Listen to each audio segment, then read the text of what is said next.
Bueno, y antes de entrar en el tema del día, déjenme que les recuerde que todos ustedes pueden tener la oportunidad de invertir en el negocio inmobiliario y hacerlo desde 250 euros, optar a rentabilidades de entre el 10 y el 13% en un año, año y medio, como mucho 2 años, con una plataforma de inversión que se llama Cibislend. La pueden encontrar en www.cibislend con V y terminado en D.com, y ahí pueden tener toda la información de cómo funciona esta manera de invertir en el negocio inmobiliario.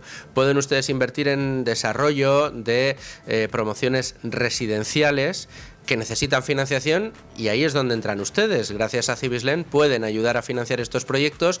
Es una inversión en base de deuda, como la renta fija, pero con unas rentabilidades muy muy interesantes y amparadas bajo la garantía hipotecaria. Desde luego, una alternativa que puede resultar muy interesante para todos ustedes. Entren en www.cibislend.com y ahí podrán encontrar toda la información acerca de esta modalidad basada en esto del crowdlending. Y ahora sí, nos vamos directos a el tema del día.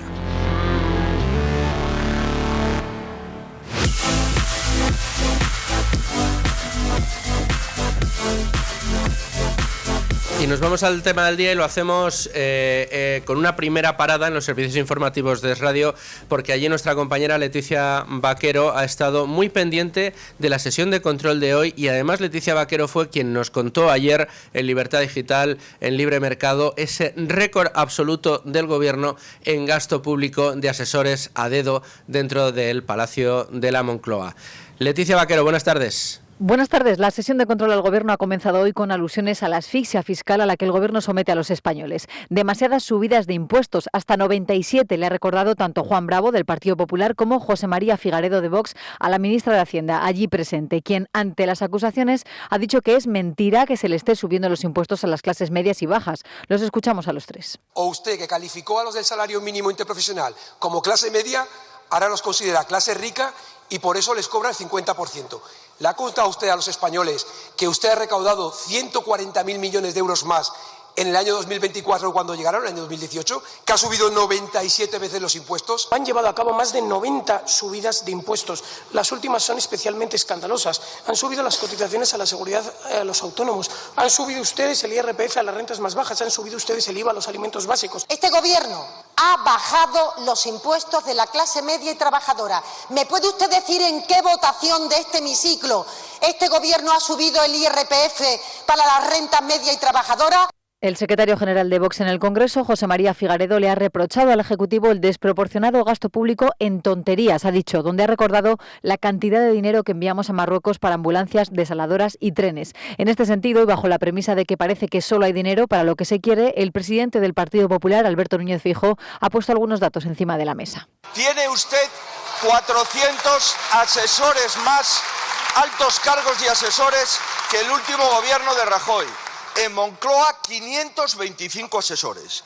Y no hay dinero para el tren de Extremadura, pero sí 750 millones para comprar trenes en Marruecos. Recordemos que el Ministerio para la Transformación Digital y de la Función Pública acaba de publicar la información relativa al gasto en asesores y altos cargos a dedo por parte del Gobierno central, el cual ha cerrado 2024 con un nuevo récord de este tipo de personal, 799. Son 42 más que el año anterior, 128 más que con el último gobierno de Mariano Rajoy, y el gasto en nóminas asciende a más de 160 millones de euros. Esta jugosa plantilla, que forma parte de la Administración central, lejos de reducirse, aumenta cada año, algo que se ve especialmente desde 2020, año de la pandemia. No ayuda el hecho de que haya 22 ministerios con sus correspondientes secretarías de Estado, pero tampoco la creatividad para inventarse departamentos. Solamente en Moncloa hay 28, de Cultura, de Atención al Ciudadano, incluso del G20, pero también existe la Oficina General de la Bicicleta o los asesores científicos en cada ministerio que anunció Pedro Sánchez en junio de 2024. Bueno, pues ya saben ustedes, mire, yo no lo sabía. Rubén Folguera, ¿qué tal? Muy buenas tardes. Buenas tardes, ¿qué tal? No sabía que teníamos una Oficina General de la Bicicleta. Yo tampoco. Oye, pero allí reparan bicis. Debe ser, o fomentan que la gente vaya al Tour de Francia o algo, ¿no? No sé. Bueno, no sé, habrá que enterarse, habrá que enterarse. Muchas gracias, Leticia, por esa fantástica crónica. Y vamos a meternos en harina, porque la sesión de control de hoy ha dado mucho de sí, Rubén, Sí. y bueno, pues nos han tratado de colar mentiras y gordas, descolémoslas. Sí, porque hoy ha salido María Jesús Montero en tromba a una y otra vez insistir en que el gobierno ha bajado los impuestos, que no los ha subido a la clase media ni trabajadora y que de hecho ha cifrado en 30.000 millones de euros esa bajada de impuestos. Pero 30.000 millones ¿de dónde? ¿De qué? Pues no lo ha aclarado, simplemente se ha limitado a decirlo, a repetir ese mantra y a tratar de colarnos esa trola. Vamos, si quieres, a escuchar todas las veces que María Jesús Montero se ha pronunciado en este sentido. Este gobierno no ha subido los impuestos, los ha bajado. El gobierno de España ha bajado impuestos por 30.000 millones de euros. Ustedes subieron los impuestos en 74.000 millones de euros. Nosotros no hemos subido los impuestos a la clase media ni a la clase trabajadora. Este gobierno ha bajado los impuestos de la clase media y trabajadora. ¿Me puede usted decir en qué votación de este hemiciclo este gobierno ha subido el IRPF para las rentas media y trabajadoras? Diga en dónde está en el libro de sesiones. Bueno, lo que sabemos es que para este año 2025 lo que el gobierno aprobó precisamente fueron subidas de impuestos para la clase media y trabajadora. Porque díganos si no, señora Montero, ¿quién es el principal afectado de que suba el IVA de los alimentos básicos? O de que suba el IVA de la electricidad. O de que suba el IVA del aceite, por ejemplo, ¿no? Claro, esto no lo ha aclarado y, sin embargo, ha tenido que ser el diputado del Partido Popular, Juan Bravo, el que salga a un poco sacar los colores a la ministra. Este gobierno no va a subir los impuestos a la clase media ni a la clase trabajadora. De usted, dos opciones. O es mentira, o usted, que calificó a los del salario mínimo interprofesional como clase media, ahora los considera clase rica y por eso les cobra el 50%. ¿Le ha contado usted a los españoles que usted ha recaudado 140.000 millones de euros más en el año 2024 cuando llegaron en el año 2018? ¿Que ha subido 97 veces los impuestos? Efectivamente, como destaca el Instituto Juan de Mariana, en 2019 se adoptaron 11 medidas recaudatorias adicionales, seguidas de 12 en 2020, de otras 20 en 2021, de 10 en 2022, 17 en el 23 y 11 en el 24. Y además... Estas medidas, adoptadas medidas, son subidas de impuestos. Efectivamente. Y además, cabe destacar, ¿no?, que bajo el mandato de Sánchez no se han ajustado los impuestos para tener en cuenta la inflación. Es decir, que el gobierno, en términos reales, sí ha subido el IRPF, a pesar de que no lo haya querido admitir María Jesús Montero, a los trabajadores, porque no ha adaptado los tramos de cotización a la inflación. Y lo que ha encubierto de este modo es una subida de impuestos en este concepto de 27.100 millones según el Juan de Mariana. Y en total, desde entre 2019 y 2023, se calcula que el impacto recaudatorio ha sido de 42.000 millones de euros, unos 2.200 euros por familia. Y a este respecto, Juan Bravo ha continuado también con las subidas de impuestos que se han aprobado para este año. ¿Saben que cobra 16.500 de salario mínimo anual le van a quedar 15.500 porque va a pagar 1.000 euros de cotizaciones sociales? Impuestos. ¿Saben cuando vaya al supermercado pagará el IVA de los alimentos más alto porque usted decidió no prorrogar la rebaja? Impuestos. ¿Saben que cuando pague el recibo de la luz del salario mínimo pagará 3 impuestos? El de la producción, el de energía y el del IVA. Impuestos. Escudo social. El escudo social es para usted. Y asimismo, lo que ha tratado también de explicar y de denunciar, por supuesto, es que el gobierno está precarizando y también haciendo más dependiente a la sociedad del propio Ejecutivo, porque ha relatado ciertos datos referentes a el número de personas y el número o la cantidad de dinero, mejor dicho, que se gasta en pagas y en el ingreso mínimo vital. El trabajador paga más, el empresario paga más y usted recauda más. Ustedes están creando una sociedad de dependientes y de precariedad. 2 millones de personas dependen del ingreso mínimo vital. 2,4 millones de personas cobran el salario mínimo y 3,3 millones de personas están en situación de desempleo. 7 años de gestión, más de 7 millones de personas en situación de precariedad y dependencia. De hecho, Miguel Puga publicó en Libertad Digital que entre ingreso mínimo vital y también la renta mínima de inserción, podríamos estar hablando de unos 2,5 millones de personas que a día de hoy dependen de una paga social del Estado para poder vivir. Este es el resultado de la política económica de Sánchez. Y en ese sentido también Beatriz García, en Libre Mercado, el día 7 de enero, publicaba que la nómina del ingreso mínimo vital ha llegado ya en diciembre de 2024 a los 670.729 hogares en los que viven unas 2.000 personas, o sea, 2 millones de personas, perdón, que es lo que pues destacaba Juan Bravo, donde pues más de 1,2 millones de todos ellos son niños, niñas y adolescentes. Y es que el último dato que publicaba el INE la semana pasada y del cual pues Sánchez no se ha hecho eco para nada, es que la tasa de riesgo de pobreza infantil pues roza el 35% y es la más alta de los últimos años, la más alta de toda su legislatura, y es algo de lo que, ya digo, no han hablado para nada. Bueno, ha hablado el señor Sánchez y lo ha hecho para presumir de que en realidad estaba reduciendo el número de personas en situación de vulnerabilidad o de pobreza extrema, cuando lo que está haciendo realmente es incrementando, porque como decíamos antes con Beatriz García, uno de los efectos que ha tenido el paso de este gobierno ha sido el de precarizar de una manera extraordinaria el mercado de trabajo, y el dato del pluriempleo que daba Beatriz lo atestiguaba.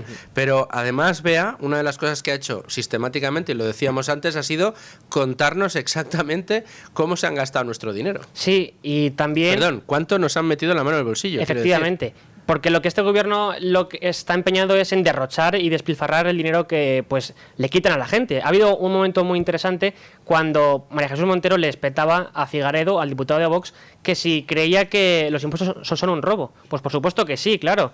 Y más empleados de la forma en la que lo emplea este gobierno. Ya en 2022 el Instituto de Estudios Económicos avisaba de que en España el derroche se podía contabilizar en unos 60.000 millones de euros de gasto público, y que de hecho pues este instituto, que está de algún modo vinculado a la OCDE, destacaba es que España podría reducir el gasto un 14% y seguir prestando los mismos servicios. Es decir, que para nada la realidad se adecua con el discurso del Ejecutivo de que pues estamos en la gran era del neoliberalismo y que aquí vienen a recortar derechos.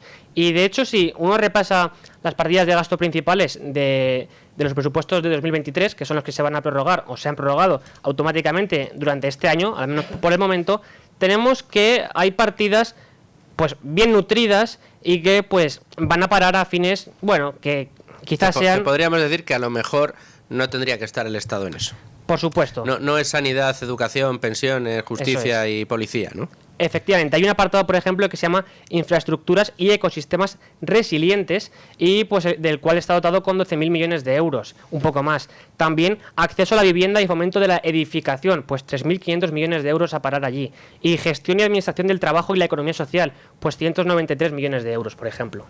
Bueno, estos son solo algunas partidas que nos demuestran en qué se va el dinero. También tenemos muchos estudios y estimaciones que hablan de esos 60.000 millones de euros que podríamos ahorrar solo eliminando las duplicidades que suponen las comunidades autónomas respecto a el gobierno central, cosas que están duplicadas y que nos cuestan a todos los españoles nada más y nada menos que 60.000 millones de euros. Pero creo que tenemos algún ejemplo más de despilfarro.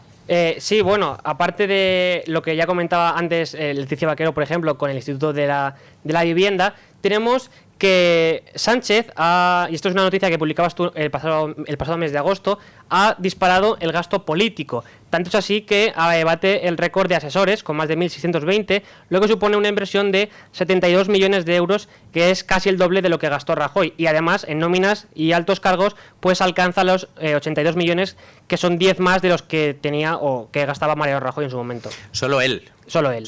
Si lo ampliamos a todo el gobierno, nos vamos a esos 160 millones de los que nos hablaba Leticia Vaquero.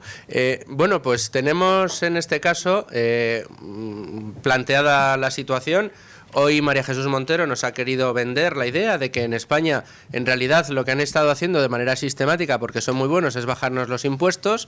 A ver cómo se compadece eso con criticar a Ayuso por bajar los impuestos y acusarla de hacer dumping fiscal. Por esa misma regla de tres se estaría acusando a sí misma de hacer dumping fiscal, porque dice que nos ha bajado sistemáticamente los impuestos a los españoles. Diego Sánchez de la Cruz, ¿cómo estás, compañero? Pues no estoy en la Rambla de Barcelona, pero bien podría estarlo, porque ese tipo de comentarios es propio de los trileros que te encuentras en la ciudad condal. ¿A qué viene decir que tú bajas los impuestos fijándote solamente en esas medidas de alivio, todas ellas temporales y parciales, que sí que han aprobado, cuando por otro lado y en el otro cubilete han introducido por cada una rebaja de impuestos temporal y parcial 3 euros de subidas de impuestos permanentes y continuadas? Es kafkiano lo de la ministra Montero. ¿Y de qué manera se puede llegar a confundir a la opinión pública?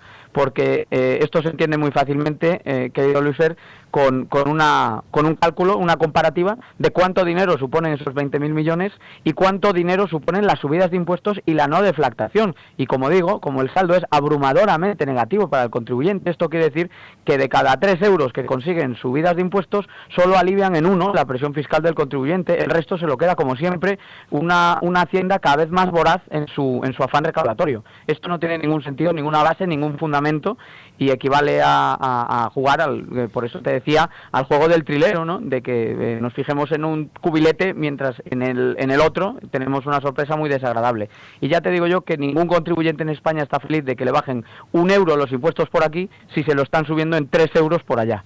Diego, te hemos llamado porque tú eres el director de estudios del Instituto Juan de Mariana y precisamente habéis publicado recientemente un estudio en el que se analiza pormenorizadamente, casi hasta el céntimo, de qué manera nos han metido la mano en el bolsillo durante todos estos años este gobierno. Tanto que al antecesor de Montero, en campeón en subirnos los impuestos, que había sido Cristóbal Montoro, bueno, pues le ha hecho pequeño, ¿no? Bueno, como he dicho alguna vez, más en serio que en broma, aunque no deja de tener su gracia, entre Montero y Montoro me temo que solo hay una letra de diferencia. Por lo demás, la política fiscal ha sido tremendamente expansiva bajo gobierno de uno y de otra. Y el efecto, en términos prácticos, es demoledor si tenemos en cuenta, pues evidentemente, como bien estabais comentando, que además buena parte de estas subidas de impuestos se han ido a apuntalar gasto, ¿no? Me cambio un momento, si me permites, mi sombrero, ¿no? o mi rol como director de estudios del Instituto Juan de Mariana, y como al fin y al cabo trabajo también como coordinador de estudios internacionales y asociado al Instituto de Estudios Económicos, pues a través del IES hemos publicado a lo largo de los años un indicador de eficiencia en el gasto público, sí, al que habéis aludido, y que efectivamente pues pone en manifiesto que España gasta 60.000 millones de euros más de lo que debería gastar para proveer los mismos servicios que está prestando. Obviamente España tiene un Estado que presta muchos más servicios y que acumula mucho más gasto del que debería, porque evidentemente, como se ha producido un refuerzo continuo del tamaño de las administraciones públicas, la capacidad del sector público se ha desbordado y con ello la factura que soporta el contribuyente. Entonces ya mantener el statu quo pero hacerlo más eficiente ya es decir mucho, pero al menos eso nos sirve para cuantificar en qué medida pues esos 60.000 millones de euros son una pesadísima losa que el sector privado está teniendo que levantar día sí día también en forma de nuevos impuestos y cotizaciones. Y si volvemos un momento, y como decías, al rol que juego en el Instituto Juan de Mariana como coordinador de estudios, pues los trabajos que hemos publicado a través de dicha institución liberal lo que ponen de manifiesto es que estamos viviendo el peor de los escenarios posibles. Un gobierno que esparce toda la propaganda posible intentando defender que está bajando los impuestos, y una realidad tan tozuda que nos demuestra que efectivamente por cada euro de rebajas puntuales y parciales, como por ejemplo pues lo que se hizo con el diésel al principio de la guerra de Ucrania por el encarecimiento de precios, o algunas rebajas puntuales en el IVA de algunos alimentos, a cada 1 euro dedicado a esto se han subido en 3 euros los impuestos de forma permanente. Entonces, yo creo que los contribuyentes lo saben, que este tipo de retórica tiene cada vez menos alcance y menos recorrido, pero no deja de ser trágico que España, siendo uno de los 3 países de la Unión Europea donde más ha aumentado la presión fiscal en los últimos años, de hecho, en Europa no ha aumentado la presión fiscal desde 2019, se ha mantenido plana mientras que en España ha aumentado en decenas de miles de millones, en un orden de en torno a unos 40.000 millones si lo medimos en peso de presión fiscal, 3 puntos de presión fiscal, y mientras ha ocurrido todo esto, el gobierno, pues en un giro orwelliano de los acontecimientos, ahora dice haber hecho todo lo contrario. Lamentablemente, y al mismo tiempo, por fortuna, los contribuyentes de tontos no tienen ni un pelo, y saben de sobra que están pagando cada vez más impuestos y más cotizaciones, pero evidentemente la realidad en la que estamos instalados hace que, a pesar de esa abrumadora caza al contribuyente, de esa asfixia fiscal, también regulatoria, como denunciamos también recientemente en otro informe del Instituto Juan de Mariana, está aplastando al sector privado de una manera que evidentemente nos lastra como un país que ahora mismo se sitúa pues a la cola en términos de inversión, de financiación a pymes y de crecimiento sano, porque el único crecimiento que hay en España son fondos europeos y despilfarro estatal.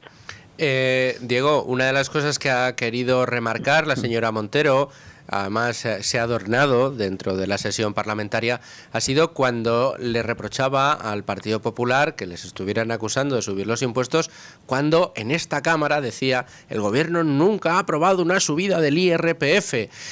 Claro, que te digan esto después de no deflactar la tarifa del IRPF con la inflación que hemos sufrido, no sé, es como una broma pesada. Vamos a tratar de explicar cómo impacta esta no deflactación de la tarifa del IRPF, Diego. Bueno, en primer lugar, el IRPF ha subido a través de la supresión de distintas deducciones y especialmente a raíz de la subida de tramos, por un lado, y también de la fiscalidad de las rentas del ahorro, ¿de acuerdo? Entonces, no es cierto lo que está diciendo Montero, al revés, es tremendamente falso. Pero además, como bien dices, está la cuestión de la no deflactación. Podríamos dejarla a un lado. O sea, lo que ha dicho la ministra es falso y punto. No hay que entrar en explicar la deflactación. Han subido los tramos del IRPF, han caído las deducciones del IRPF y ha crecido el IRPF del ahorro, que por cierto grava el ahorro de una de las maneras más onerosas de toda Europa y la OCDE. O sea, que somos un infierno fiscal para las rentas y también para el ahorro. Pero como bien estás diciendo, si es que por añadidura nos fijamos en lo que está ocurriendo y lo que ha ocurrido con la no deflactación del IRPF, nos encontramos con que cada uno de los tramos del impuesto está sujeto a una serie de valores nominales que, si no se actualizan, evidentemente van sufriendo el efecto de la inflación. Al gobierno le encanta hablar de subir las pensiones con la inflación o algunas partidas de gasto con la inflación. La parte clientelar está claro que la maneja muy bien. Pero claro, luego lo que es respetar los derechos de los contribuyentes y no someterlos a esa presión fiscal encubierta, que es la que se deriva de no actualizar, no indexar los tramos del IRPF a la evolución del IPC, pues obviamente eso tiene un nombre. Se llama progresividad en frío, se llama bracket creep en inglés, y es efectivamente ese rol de la inflación, no ya solo como un impuesto en la sombra en general, que merma nuestro poder adquisitivo, sino en particular también como un impuesto que va haciendo que paguemos tipos más altos. ¿Y a cuándo asciende este efecto? Pues te voy a adelantar que nuevamente daremos datos un poquito más finales, ¿no? Pero hemos hecho una serie de simulaciones en el Instituto Juan de Mariana en las que comprobamos cuál debería ser el tipo medio del IRPF de aquellos contribuyentes que pagan IRPF, y encontramos que hay una diferencia de 8 puntos porcentuales entre las tarifas que se están pagando y las que se deberían pagar si se hubiesen actualizado todos los tramos de acuerdo con el IPC. Por ejemplo, si tú dices que tu mínimo exento son 100 euros, obviamente, bueno, es una cifra mayor, ¿no? Pero si decimos que son 100 euros y la inflación acumulada durante un periodo son 30 euros, pues entonces ese mínimo exento tendrá que ser revisado a 130 euros si no está subiendo el IRPF. Otro ejemplo, si decimos que el primer tramo se cobra hasta los 100 euros, hasta los 200 euros, y que el segundo empieza a partir de los 200 euros y hasta los 300, si hay una inflación de 30 puntos, tú también tendrás que elevar en 30 puntos de poder adquisitivo ese segundo umbral. Es decir, todos los tramos del IRPF han subido, y lo mismo sucede con las deducciones. Si tú me das 100, 200, 300 euros por hijo, por gasto en este u otro concepto, etcétera, y luego no actualizas la cifra en términos nominales, es decir, los euros que me puedo descontar ajustados a la evolución de los precios y de la inflación, también me está subiendo el impuesto. Entonces, esto equivale a que, por ejemplo, una tarifa del 20% en realidad Hoy en la práctica es del 28%. ¿Por qué? Porque los umbrales con los que está calculada esa tarifa no se han actualizado de acuerdo con la evolución de los precios y el coste de la vida. Y al no incorporar el IPC, esto equivale a que cuando tú lees que pues, un tramo pues, está grabado, por ejemplo, al 21% en el ahorro, en realidad ese tramo tendría que ser, solo tendría que cobrarse al llevar a un nivel de renta mucho mayor. Y por lo tanto es una subida de 8 puntos porcentuales en la fiscalidad que soportan los contribuyentes. Si esto no es un zasca en toda regla a la señora Montero, que venga Dios y lo vea, pero lo cierto y verdad es que clama al cielo que tengamos que aguantar sesiones como la de hoy en la que tratan por imbéciles, por idiotas a todos los españoles. Diego Sánchez de la Cruz, muchas gracias por tu precisión, como siempre, y por querer atender la llamada de Con Ánimo de Lucro. Encantado, para mí es un honor siempre estar en tu programa. Un abrazo muy fuerte, Diego. Y continuamos recogiendo opiniones y análisis a lo que ha pasado hoy en el Congreso y a esa situación que vivimos, ¿no? Un país, España, en el que nos han subido los impuestos de una manera, bueno, pues casi habría que decir inmisericordia durante todos estos años, que además lo están utilizando para gastarlo en asesores, en estómagos alimentados, en tener cada vez más gente viviendo del presupuesto público, y que luego resulta que pretenden convencernos, primero, de que vivimos mucho mejor de lo que vivíamos, segundo, que todos podríamos comprarnos una casa, y tercero, que además tenemos que estar agradecidos porque resulta que lo que está pasando es que nos bajan los impuestos. No quería dejar de hablar hoy con mi compañero y amigo Manuel Llamas. ¿Qué tal, Manuel? ¿Cómo estás? ¿Qué tal, Luis Fernando? ¿Cómo estás? Muy bien, hemos visto todos los datos puntuales que nos ha ofrecido Diego Sánchez de la Cruz de cómo nos han subido los impuestos, pero yo no sé qué has sentido tú o qué has pensado tú cuando has escuchado a María Jesús Montero, y yo creo que podemos, Amalio, podemos escucharlo otra vez cuando ha dicho esto en el Congreso. Este gobierno no ha subido los impuestos, los ha bajado.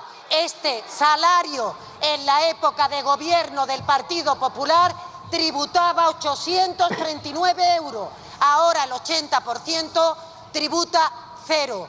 ¿Qué me dices? Bueno, solo hay que ver cuál ha sido la reacción del Congreso, ¿no? Se han escuchado risas de forma clara y contundente. Es una broma de mal gusto. Lo cierto es que es una broma de mal gusto porque si algo está claro es que este gobierno ha subido los impuestos como nunca antes habían subido en este país. 93 subidas fiscales. Ni siquiera Montoro, ¿eh?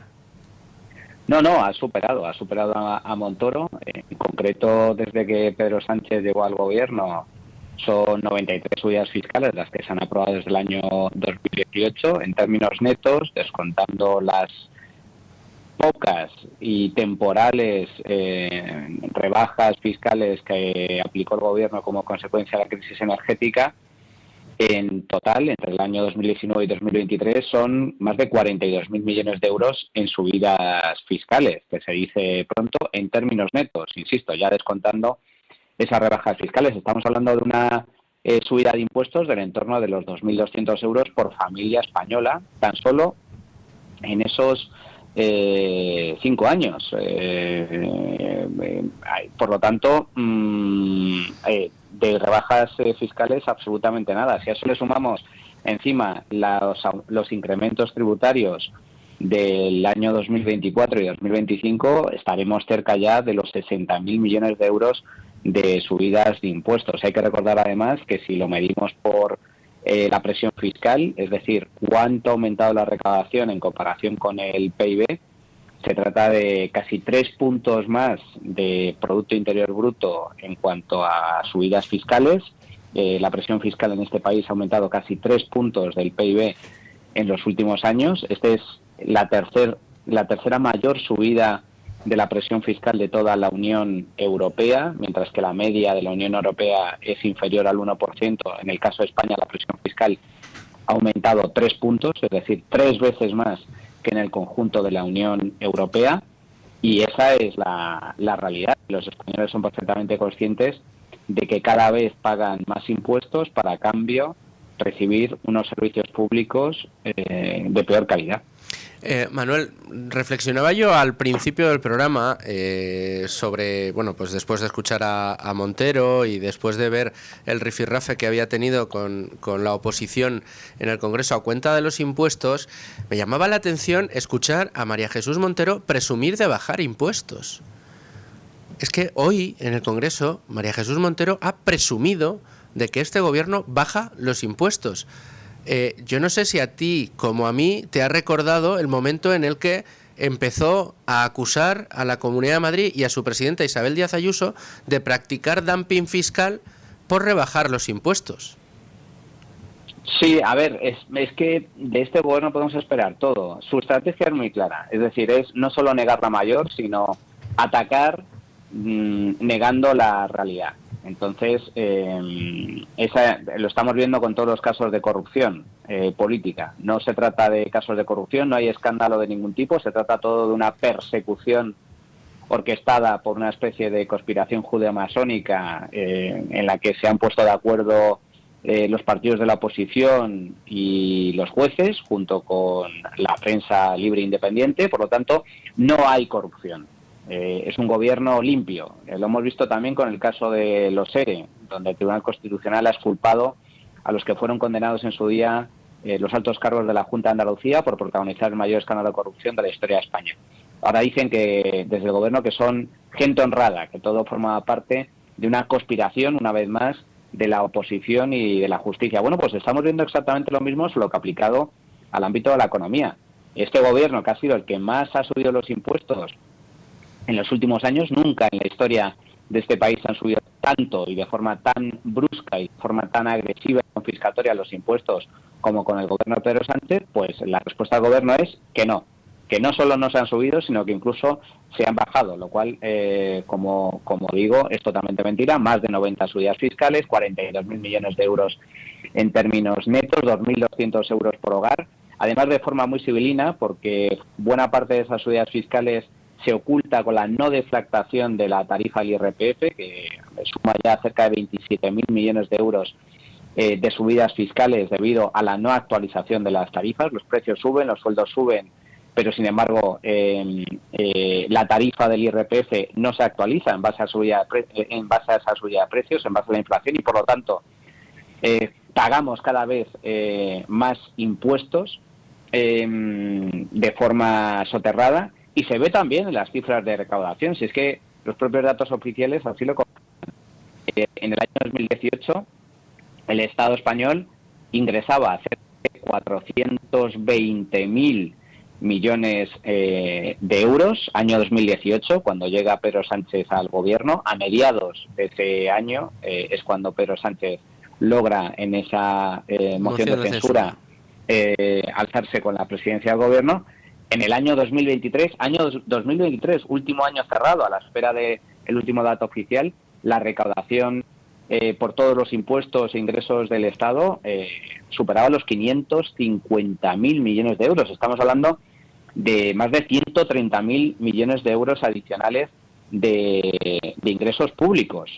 Por lo tanto, la recaudación no ha hecho otra cosa que aumentar, está en récord histórico, tanto a nivel de cotizaciones como a nivel de IRPF, como a nivel de IVA, pero ese récord recaudatorio es producto, por un lado, fruto de la inflación, fruto también del aumento del Producto Interior Bruto en términos nominales, pero también, muy especialmente, fruto de las subidas fiscales que ha puesto en marcha este gobierno. Y luego, para que se lo gasten, como estamos viendo, Manuel, bueno, pues en batir récords de asesores a dedo en Moncloa, o, como nos contaba antes Leticia Vaquero, en una oficina general de la bicicleta para el impulso de la bicicleta en España dentro de los ministerios. Claro, el problema es que ese dinero sale del bolsillo de todos los contribuyentes con subidas de impuestos que luego niegan. Sí, bueno, también lo estamos viendo. Este es el gobierno que más gasta en ministerios, en asesores, en observatorios y chiringuitos de todo tipo. Y luego estamos viendo cómo, a pesar de que la recaudación marca récord, pues los servicios públicos funcionan cada vez peor. Hay retrasos En los trenes hay listas de espera cada vez más largas. En sanidad, la calidad educativa brilla por su ausencia. El sistema público de pensiones hace aguas. Si quieres hacer cualquier tipo de trámite, pues espérate para pedir cita previa, luego vas a la oficina, te atienden tarde y mal. Ya no hablemos de la justicia, absolutamente colapsada. Como tengas la desgracia de tener algún tipo de pleito o cuestión judicial, pues prepárate, porque no va a haber vistas a corto plazo. Vas a tardar años en que se resuelva tu caso, con todo tipo de impedimentos, dinero, salud, etcétera. Y luego lo estamos viendo incluso en el ámbito de la seguridad, donde por desgracia los índices de criminalidad siguen aumentando. Cada vez hay un mayor ambiente, un mayor clima de inseguridad en las calles a nivel general, no solo en las grandes ciudades, sino ha aumentado el número de robos, número de hurtos, el número de violaciones. Por lo tanto, esta es la realidad que tenemos, es decir, un Estado absolutamente depredador, con impuestos confiscatorios, donde ganamos realmente. Me parecía que te habíamos perdido, Manuel, perdona. Sigue. Sí, no, que digo que un Estado absolutamente depredador, con impuestos confiscatorios, donde básicamente el Estado se queda con la mitad de lo que ganamos realmente, y sin embargo pues tenemos unos servicios públicos absolutamente mediocres. En fin, Manuel, te agradezco mucho que hayas estado con nosotros en el día de hoy para analizar, bueno, pues esta tomadura de pelo que hemos vivido hoy en el Congreso, y yo creo que era necesario que apuntáramos aquí desde Con Ánimo de Lucro con todos los datos y con toda la fotografía de cómo se vive realmente en España y cuál es nuestra realidad. Muchas gracias, Manuel. Un abrazo, hasta luego. Quiero que vuelvan ustedes a escuchar la manera en la que María Jesús Montero nos ha tomado hoy el pelo en el Congreso. Este gobierno no ha subido los impuestos, los ha bajado. El gobierno de España ha bajado impuestos por 30.000 millones de euros. Ustedes subieron los impuestos en 74.000 millones de euros. Nosotros no hemos subido los impuestos a la clase media ni a la clase trabajadora. Este gobierno ha bajado los impuestos de la clase media y trabajadora. ¿Me puede usted decir en qué votación de este hemiciclo este gobierno ha subido el IRPF para las rentas media y trabajadoras? Diga en dónde está en el libro de sesiones. Bueno, pues entre otros en el minibús en el que usted quitó deducciones, también al IRPF. Pero solamente, señora Montero, y antes de irnos al boletín de la una, en 2019... 11 subidas de impuestos, en 2020 12 subidas de impuestos, en 2021 20 subidas de impuestos, en 2022 10 subidas de impuestos, en 2023 17 subidas de impuestos, en 2024 11 subidas de impuestos. Y mientras nos tomábamos las uvas el pasado 1 de enero, mientras nos tomábamos cada una de esas uvas, el gobierno nos subía un impuesto por uva. 12 subidas de impuestos en 2025, uno de los 3 países de la Unión Europea que más ha subido la presión fiscal a sus ciudadanos, cuando la media de la Unión Europea ha sido flat, ha sido de no subir la presión fiscal, en algunos países de bajarla. Esta es la realidad del país en el que vivimos, señora Montero, un país en el que usted está metiendo la mano en el bolsillo de todos nosotros hasta límites insospechados hasta la fecha. Es usted la ministra de Hacienda del Gobierno que más ha subido los impuestos a los ciudadanos, por mucho que usted mienta en el Congreso, como lo ha hecho hoy, de una manera además tan con la cara dura. Me lo va a permitir usted, señora ministra, porque desde luego no se puede hacer de peor manera de como lo ha hecho usted, tomándonos a todos los españoles por imbéciles. Nos vamos a ir a los servicios informativos de radio, vamos a escuchar el boletín de la una y a la vuelta analizamos todo lo que está pasando en los mercados, que es también muy importante.